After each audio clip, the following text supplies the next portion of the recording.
Valencians tots, valencians de Castelló, valencians d'Alacant, valencians de València.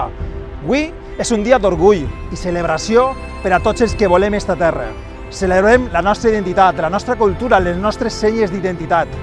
Jaume I es va deixar un llegat, uns drets, uns furs, i avui, més que mai, reivindiquem el nostre dret civil valencià, com a propi, com a dret que tenim tots els valencians de ser reconeguts i de ser respectats, sense mentires ni manipulacions, sense enganys ni falsetats, sense trampes ni invencions. Perquè València ni els valencians ens anem a deixar enganyar.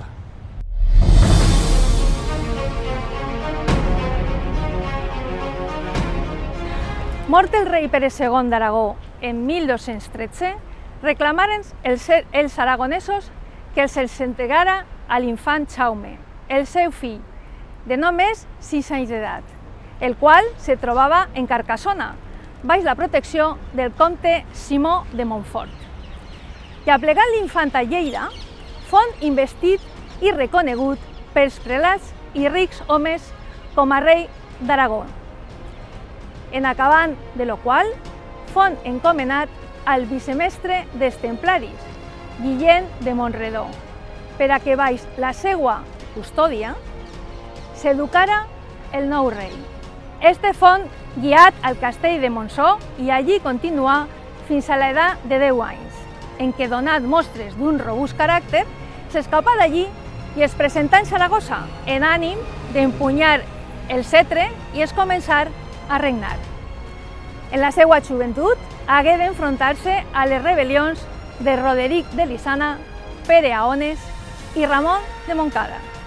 I una volta lliure d'estes turbulències, m'emprengué la conquista de Mallorca, de la que se feu amo en 1230.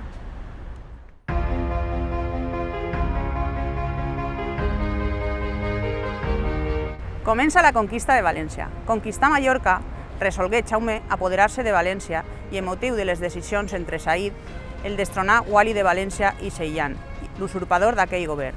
Se decidí a intervindre en favor del primer, que s'havia declarat vassall seu, i, en efecte, entrar en terres valencianes per Terol, en l'any 1233, apoderant-se successivament de Morella, Xèrica i Torres, i perdonant a Sogorb, l'últim refugi del seu aliat. Engrossar la seua os en les mesnaes dels mestres del temple i de l'hospital, m'emprengué el camí a Borriana, a la que sitià, com alguns cavallers tractaren de dissuadir, mal podria jo tornar a Aragó i vergonya seria si abans no caiguera en les nostres mans.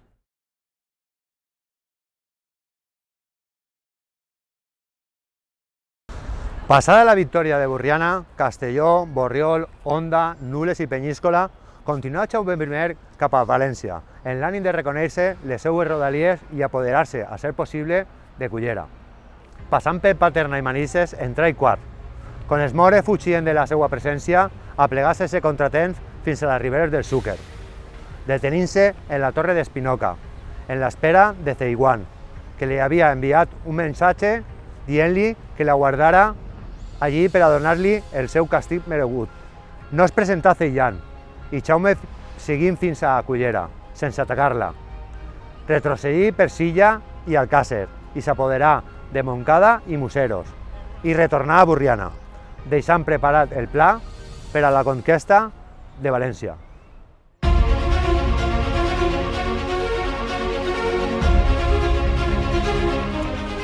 Fets els preparatius necessaris, m'emprengué en Jaume la marxa sobre València, i Ceillan, ben ser perdut, li envià uns mensatgers, oferint-li el territori comprès entre el Túria i Catalunya si deixava d'atacar a València. Però en Jaume desoí aquest oferiment i, avançant pel Grau, dispongué que es començar immediatament l'atac a la capital.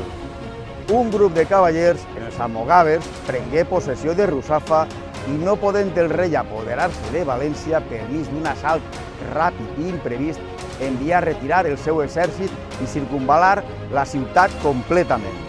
Quan Ceillan comprengué que era inútil la resistència, envià en Jaume un ambaixador que li deien Abú.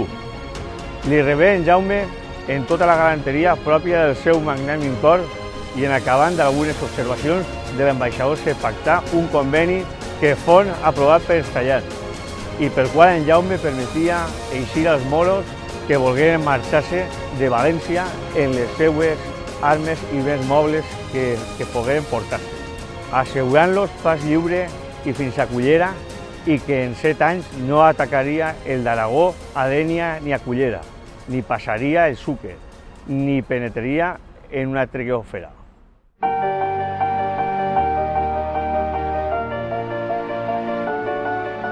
Se firmà esta capitulació el dia 28 de setembre de 1238 i en aquell mateix dia s'onetjà el pèndol aragonès en la torre d'Ali Bufat, situada on ara està la iglesia templària. El rei, que se trobava a la vora del riu, esperant este moment, s'emocionà tant en veure desplegar la seva senyera que se baixà del cavall, s'agenollà, girant cap a Orient, i en els ulls plens de llàgrimes besà la terra, dona gràcies a Déu per el gran favor que li acabaven de concedir.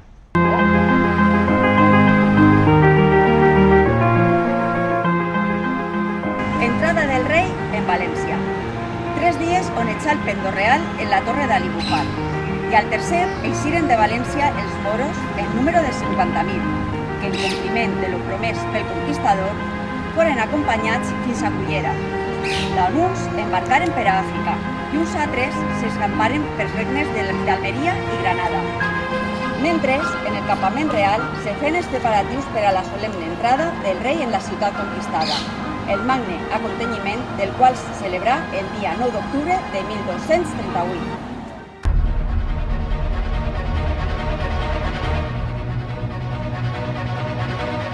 El seguit de la ciutat havia durat 18 mesos i 11 dies, i al entrar en ella, el conquistador marxà en la seva comitiva a la mesquita Major, situada on ara és la capelleta de Sant Jaume, en la plaça de l'Almoina, i una volta purificada es celebrà en ella la Santa Missa.